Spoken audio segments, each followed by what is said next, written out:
असं काय आहे की ज्याच्यामुळे ही परीक्षा यंत्रणा ज्याला तुम्ही फुल प्रूफ म्हणतो तशी होईल? मुळात जे नवे शिक्षण मंत्री आहेत त्यांच्या शिक्षणाशी आणि एकंदरीत या यंत्रणेशी किती संबंध आहे? आणि नवीन विधेयकात लक्षवेधी असं काही नाही. पेपर फोडणाऱ्याला पूर्वी 1 वर्ष शिक्षा होती, ती 10 वर्ष केली. फक्त आकडे बदलले. 1 कोटी रुपये दंड होता, तो 10 कोटी केला. फक्त आकडे बदलले. मी आधी म्हणालो आहे की अशा प्रकारचे कायदे करून मोदी हे किती काळ कायद्याचं पालन करू शकतात? हे मोदींचं सरकार म्हणजे पक्षांतर बंदी कायदा आहे ना या देशात. मी बोललो ना, अँटी डिफेक्शन लॉ आहे.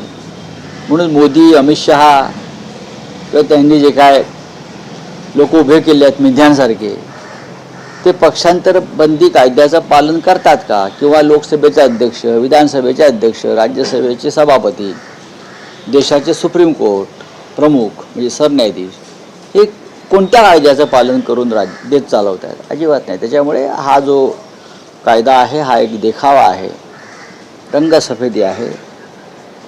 आता प्रश्न कायद्याचा नाहीच आहे.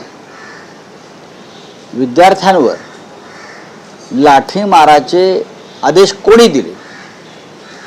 इतक्या निर्घृण पद्धतीनं काठीला खिळे लावून अश्रुधूर सोडणं, त्यांनी मारणं, मुलींचा विनयभंग करणं पोलिसांकडून, हे आदेश कोणाचे होते? याच्यावरती संसदेमध्ये आज चर्चा किंवा सरकारला प्रश्न विचारले जातात.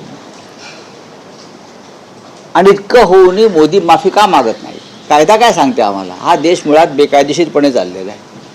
कोणत्या कायद्यानं गौतम अडाणी यांना एवढी प्रॉपर्टी, देशाची सार्वजनिक संपत्ती त्यांच्या घशामध्ये घातली? कोणत्या कायद्यानं घातली? या देशातल्या सगळ्या विद्यापीठांचे कुलगुरू हे सरकारनं नेमलेले नसून हे राष्ट्रीय स्वयंसेवक संघाने नेमलेले आहेत. अशा कुलगुरूंच्या नेतृत्वाखाली शिक्षणाला कोणतं तेज आणि झळाळी प्राप्त होणार? मुळात मोदी सरकारनं हे जाहीर करावं.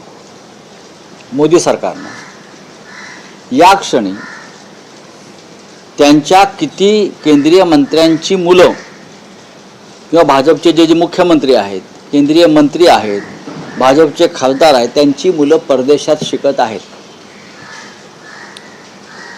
त्यांनी जाहीर करावं. किती मुलं परदेशात उद्योग करतायत, नोकऱ्या करतायत. तुमची मुलं परदेशात सुरक्षित विद्यापीठात शिकतायत. तुम्हाला इकडलं शिक्षण नको आहे.